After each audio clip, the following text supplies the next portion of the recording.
बोली श्री सद्गुरुदेव भगवान की जय। ध्यान श्रृंखला के अंतर्गत मांडुक्य उपनिषद के 5वें मंत्र का विश्लेषण चल रहा था।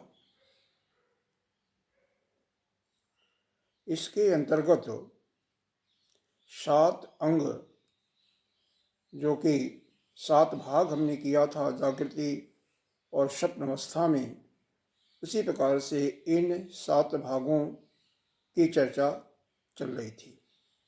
7 भाग में कौन कौन से 7 भाग हैं? तो पहला तो सुषुप्ति ही है। दूसरा जो है एकीभूत प्रज्ञान घन,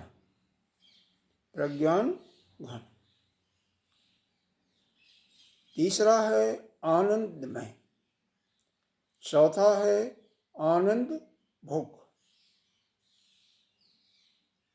पांचवा है चेतो मुख, छठा है प्राज्ञ और 7वां है तृतीय पाद। इसके अंतर्गत कल हमने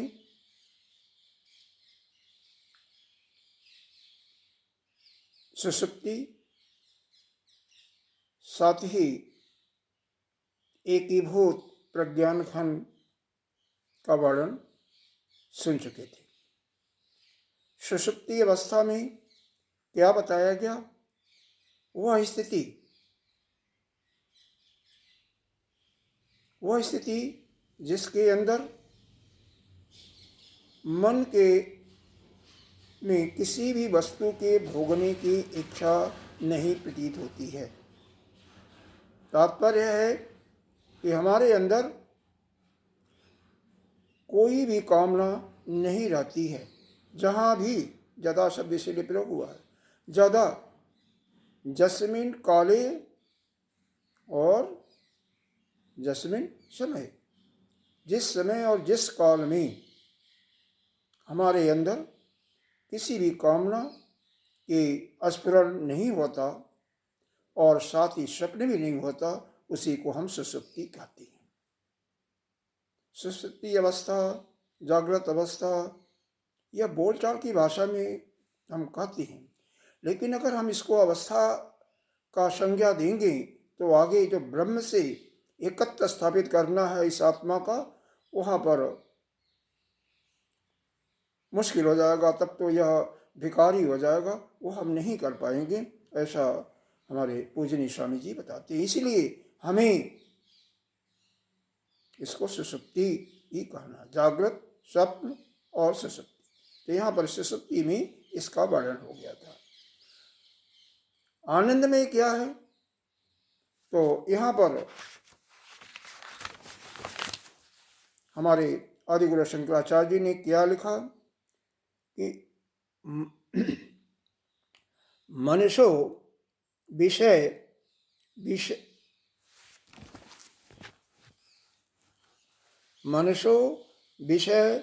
विश्व आकार स्पंदन या सुख दुख भाव आनंदमय आनंद प्रायो आनंद एव अनन्य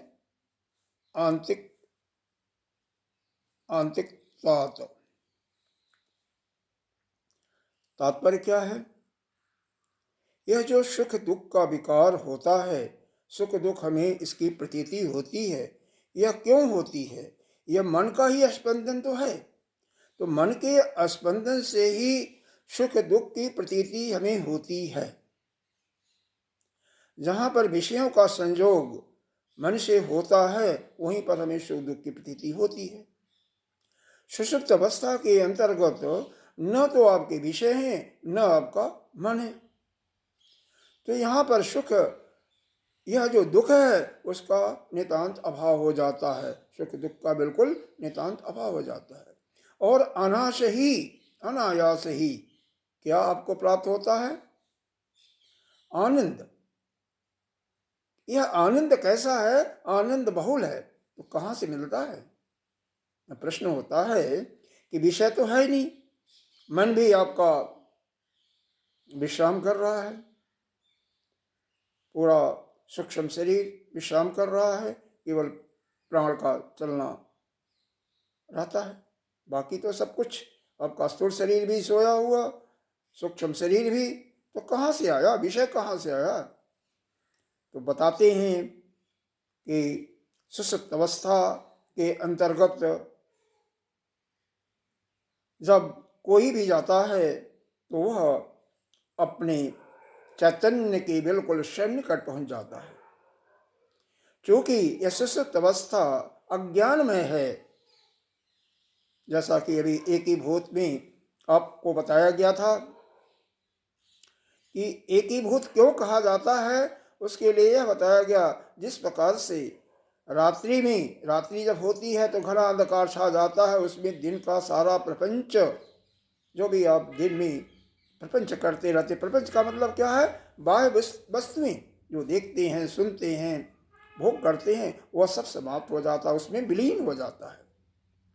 उसी प्रकार से यह जो हमारे मन के स्पंदन के फलस्वरूप यह दैत भाव का जो स्पंदन, जो स्फुरण होता रहता है, दैत भाव क्या? यह मैं हूं, यह मेरा है, यह तेरा है। यानी हम अपने को उस ब्रह्म से अलग मान लेते हैं। ईश्वर अलग, हम अलग। ठीक है, उपासना के अंतर्गत शास्त्र का अध्ययन करते समय हमें दैत भाव तो लाना पड़ेगा, लेकिन बाद में इसको बाधित करना पड़ेगा, क्योंकि वास्तव में हम जीव केवल कर्ता भोक्ता मानने के कारण ही बनेंगे। तो इसलिए हमें इसको कर्ता भोक्ता छोड़ करके हमें क्या बनना है? हमें ईश्वर ही बनना है, हमें ब्रह्म ही बनना है। क्योंकि हमारा स्वरूप क्या है? हम ब्रह्म ही हैं, जीव नहीं हैं। तो कर्ता भोक्तापन छोड़ करके हमें यही बनना है। तो यह जो एक ही भूत की बात हो रही थी, तो जो मन की स्मरण से द्वैत भाव आता है, उसी में अज्ञान में ही एक ही भूत हो जाता है, और उसी को या प्राग घन भी कहते हैं। कि यह कल बताया गया था। तो यहाँ पर यह चर्चा चल रही थी कि आनंद में, तो यह जो आनंद जो हम अपने कहाँ से पा रहे हैं? अपने चैतन्य से। जो अपने आत्मा का जो आनंद हमें मिल रहा है, वो भी एकीभूत हो जाता है, बहुल मात्रा में मिलता है। केवल एक पर्दा रहता है, तो वही अज्ञान का जो कारण शरीर, जिसको मानो या अज्ञान मानो, यह हमें इसका अज्ञान का जो दो इसके गुण हैं, एक विक्षेप जो कि जागृति और सपने में होता है, और दूसरा आवरण जो सुषुप्त अवस्था में रहता है। यह आपके ऊपर है, जो कुछ माने इसको। लेकिन वास्तव में तो यहाँ पर आनंद बहुल होता, आनंद की अधिकता होती है, इसीलिए इसको हम कहते हैं आनंदमय। उस समय चूंकि आनंद का आप अनुभव कर रहे हो, बाद में सुषुप्त अवस्था से जागृत अवस्था आते ही वही प्राज्ञ जो तीनों में है तो एक ही है, अलग अलग नामों से हम जानते हैं। जागृत में उसको हम जानते हैं विश्व के नाम से, या समष्टि में वैश्वानर कहते हैं। सूक्ष्म आपके स्वप्न अवस्था में तेजस और यहाँ पर प्राज्ञ, तीनों एक ही हैं तो एक ही, लेकिन अलग अलग अभिमानी के रूप में उनका हम नाम देते हैं। तो यह उसका भोग करता है, उसका अनुभव करता है, जो कि प्राग उस समय तो है नहीं, तो कौन? वही जो वैश्वानर है, वही जो वैश्य है, वही यहाँ पर आकर के प्राग बना हुआ है। और जगने के बाद वही कहता है कि हम क्या हैं, हमने क्या भोग किया, हमने 4 घंटे, 3 घंटे, 1 घंटा, उसको समय तो नहीं पता, लेकिन एग्जैक्टली क्योंकि सपन अवस्था से किस समय सुषुप्ति में आते हैं, इसका वर्णन आप नहीं कर सकते हैं ना। तो यह कहता कि हम तो बहुत सोया, बहुत आनंद मिला। तो जो आनंद मिला वह आनंद भोग है, वह प्राज्ञ। इसका मतलब यहाँ पर क्या है? भूत भविष्य को जानने वाला भी भूत भविष्य की बात ही बताता है। आगे चल करके इसका जब प्राग की डिफिनेशन देंगे तो भगवान ने, जगतगुरु शंकराचार्य ने बोला है क्या कि स्वप्न आदि प्रतिबोध चेत प्रतिद्वारी भूतत्व चेतो मुख, चेत मुख का परिभाषा यहाँ पर बताया है। चूंकि स्वप्न और जागृति अवस्थाओं का यही द्वार है, इसीलिए इसको चेतो मुख कहा गया। और इसमें हम क्या अनुभव करते हैं कि भूत भविष्य का जो भी ज्ञान होता है, यह सब कुछ बताने के कारण इसको प्राज्ञ कहा गया। लिखा हुआ क्या? प्राज्ञ सुप्तोपि ही भूत पूर्व गत्या प्राज्ञ उच्यते। इस प्राज्ञ इसको इसलिए कहा गया कि यह भूत और भविष्य को जानने वाला है। क्योंकि भूत में जाना आपने कि हम आनंद से थे, कौन जाना? जानने वाला तो एक ही है, अन्य कोई नहीं है। उसी को हम अलग अलग नामों से पुकारते हैं। जागृत में हम उसको विश्व के नाम से उसका संज्ञा दिया, तेजस दिया, सपने में और सुषुप्ति में क्या दिया? प्राज्ञ। अब यहाँ पर देखो, अगले मंत्र में, छठा मंत्र जो है, इसमें बताया गया कि यह जो प्राज्ञ है यही ईश्वर है। प्राज्ञ अलग नहीं है तो ईश्वर ही है। अनुभव कैसे करोगे? क्या बताया गया? एषः सर्वेश्वर, एषः सर्वज्ञ, एषः अंतर्यामी, एषः योनि सर्वस्य प्रभव आपयो ही भूतानाम। यह जो प्राज्ञ है सभी का नियंता ईश्वर है, सर्वज्ञ, सब कुछ जानने वाला है। सभी भूत प्राणियों के जितने भी जीव हैं, 84 लाख जोनियों, सभी का जोनी भी है।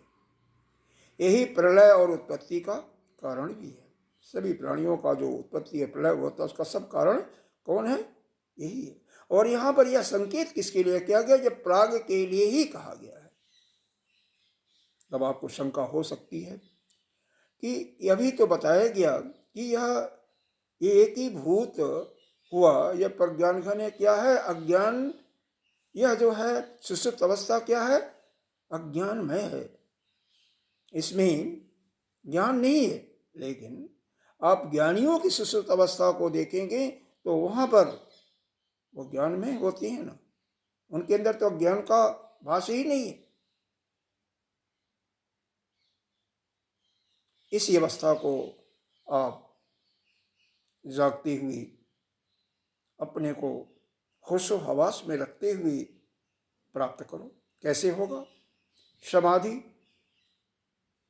लेकिन वह समाधि जिसमें जड़ समाधि हो जाती है, उससे आपको नहीं वह अवस्था मिलेगी, वह प्राप्त का, वह ईश्वर का दर्शन नहीं होगा। वह समाधि जिसमें आपकी चैतन्यता अंत तक बनी हुई है, लेकिन मन में कोई भी काम की भावना, कोई भी कामना नहीं आ रही है, साथ ही स्वप्न भी नहीं आ रहा है। यानी जागते ही, चैतन्य रहते हुए ही सुषुप्ति अवस्था को बनाना है। और वहाँ से आपको स्वयं अपने का अनुभव करना है। कहाँ हो सकता है? यह केवल गुरु की कृपा, और कहीं संभव नहीं है। इसमें 3 चीज़ों का हमें ध्यान रखना चाहिए। पहला, ईश्वर और गुरु की कृपा। श्वेताश्वतर उपनिषद में इसका एग्जाम्पल दिया हुआ है, उसको जरा ध्यान से देखें। यस्य देवो परा भवति यथा देवे तथा गुरु तस्यते कथिता ह्यार्थ प्रकाशते महात्मना। मतलब जितनी श्रद्धा आपकी देव में यानी ईश्वर में है, उतना ही श्रद्धा अपने गुरु में होनी चाहिए। और आपको सुलभ ही श्रोत्रिय ब्रह्मनिष्ठ हमारे सदगुरु भगवान मिले हुए हैं, जो कि इस समय पूरे उत्तर प्रदेश के संत समाज के अध्यक्ष भी हैं। आपको सुलभ मिले हुए हैं, फिर भी लेकिन प्रत्यक्ष हैं।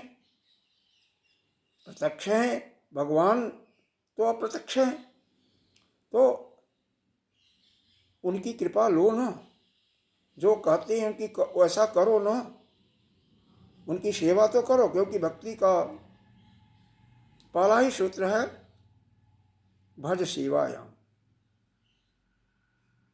सेवा करो, बिना सेवा के मेवा नहीं मिलता। सेवा कभी तभी हो सकती है सच्चे दिल से, जब उनके अंदर श्रद्धा, अगाध श्रद्धा होगी। और कैसी श्रद्धा? जैसा कि ईश्वर में होती है। यथा देवो, जस्य देवो परा भक्ति यथा देवे तथा गुरु। उस गुरु जो आपका श्रोत्रिय भी हैं, चारों वेदों के ज्ञाता और ब्रह्मनिष्ठ स्वयं अपने आस्वरूप में स्थित हैं, ऐसे हमारे महामल्लेश्वर हमारे सदगुरुदेव भगवान के प्रति अगाध श्रद्धा रखो, निश्चित रूप से सब कुछ आप प्राप्त करोगे। और कहाँ मिलेगा? ध्यान में। तो इसमें पहली बात तो यह बताई गई कि ईश्वर और गुरु के अंदर अगाध श्रद्धा। दूसरी चीज क्या है? श्रवण मनन निध्यासन। शास्त्रों का आचार्य गुरु संत के माध्यम से श्रवण करो, श्रवण के बाद मनन और निध्यासन। तीसरा चीज है उसको ध्यान में उतारो अपने अंदर। इसीलिए इस श्रृंखला में ध्यान का भी समय दिया जा रहा है। हम छठे मंत्र का विश्लेषण अब कल करेंगे। इसका जो भाष्य है, वैसे मूल अर्थ तो आपको बताई दिया गया कि यह जो प्राज्ञ है यही सर्वेश्वर है, यही सर्वज्ञ है, यही अंतर्यामी है, और यही जो है सभी भूतों की, सभी प्राणियों की जोनी भी है, और यही सभी भूतों की, सभी जीवों की उत्पत्ति और प्रलय का कारक भी है। फिर भी यह चूंकि आप ही हो, प्राज्ञ कहाँ से, कौन है? आप ही तो हो, तो अपने अंदर इसको अनुभव करोगे तभी तो होगा। आप अपने को जीव कर्ता भोक्ता मानना छोड़ करके स्वयं ब्रह्म ही हो और उसका अनुभव करो। जब तक उसका अनुभव नहीं करोगे तब तक सुख दुख से मुक्ति आपको नहीं मिल सकती है। यह संसार रूपी जो भवसागर है जन्म मृत्यु का, इससे कभी भी उत्तीर्ण नहीं हो सकोगी। उसी के लिए हमारी श्रुति माँ हमारे ऊपर अत्यंत करुणा करके हमें ज्ञान का बोध करा रही है। आइए आज यहीं पर हम अपनी वाणी को थोड़ा सा विराम देते हुए आपको ध्यान की श्रृंखला में ले चलती है। सुविधापूर्वक सुखासन में बैठ जाएं इस प्रकार से कि आपकी रीढ़ की हड्डी सीधी हो, नेत्र कोमलता से बंद हो, बाईं हथेली गोदी में, दाईं हथेली उसके ऊपर हो जा, बिल्कुल शांत अवस्था। श्वास भरें ओम के लिए, ओम की ध्वनि के लिए।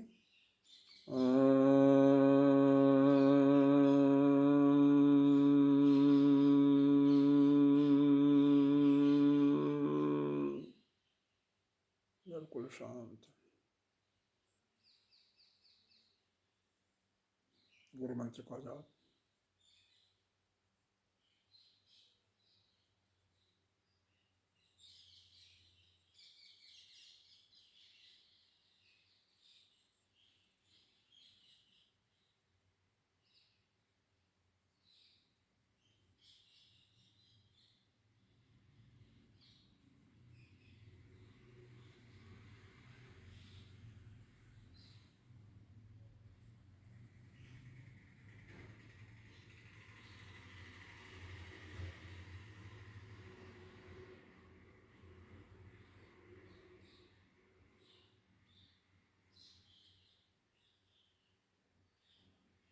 हमें ईश्वर शक्ति का अनुभव जागृत अवस्था में ही करना है। इसमें आप जाग भी रहे हैं, मन भी शांत है, बिल्कुल एकाग्र मन है, इसका अनुभव करें। मन की जितनी भी कामनाएं हैं सबको एक एक करके निकाल दें। कोई कामना नहीं, किसी चीज की इच्छा नहीं।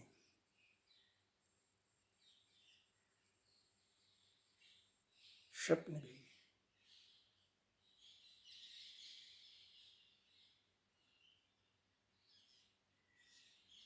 क्योंकि यह जगत सारहीन है, कोई तथ्य नहीं है, केवल हमें भ्रमजाल में डाला हुआ है। श्रुति माँ ईशावास उपनिषद में क्या कहती हैं?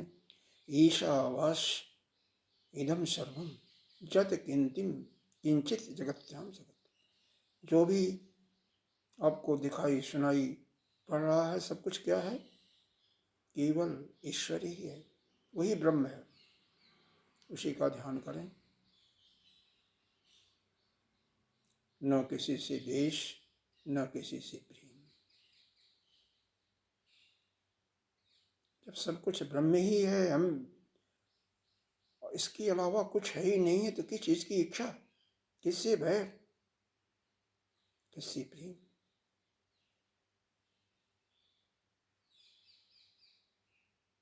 बारंबार इसको दोहराएं।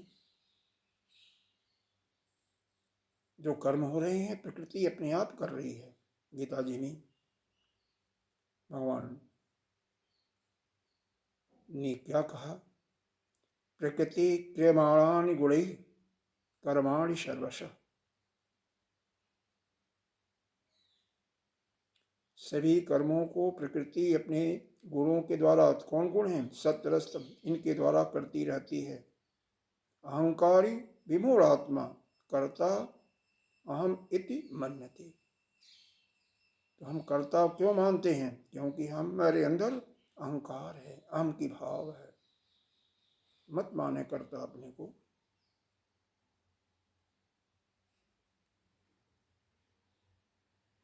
हमसे कराया जा रहा, हम करने वाले नहीं हैं। कर्म तो प्रकृति कर रही है ना, क्यों मानते हो?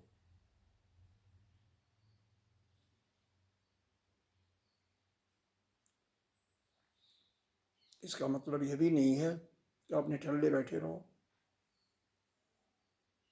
जैसा समय देश करो, उसके अनुसार करो। जैसे आपके दरवाजे पर कोई संत आ गए तो उनकी सेवा करो।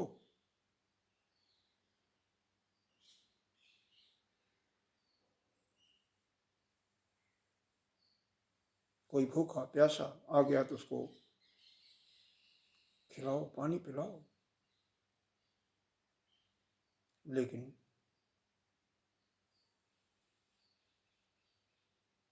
निठल्ले मत बैठो, नहीं प्रकृति अपने आप काम करवा देगी। कर रही है वही, और आप उसी का अपना अपमान करके कर्ता मान बैठे हो, जिससे जीव भाव में पड़े हो। इसको त्यागो। आप तो स्वयं ब्रह्म हो, न किसी कर्म का कर्ता न भोक्ता, न जानने वालों। बारंबार इसको देखो।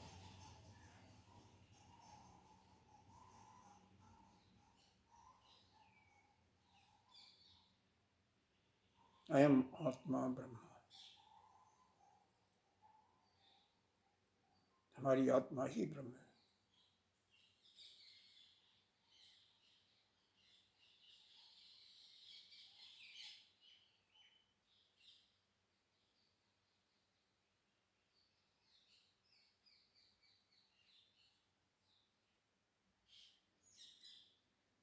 एक बार ओम ध्वनि, फिर प्रार्थना और शांति पाठ।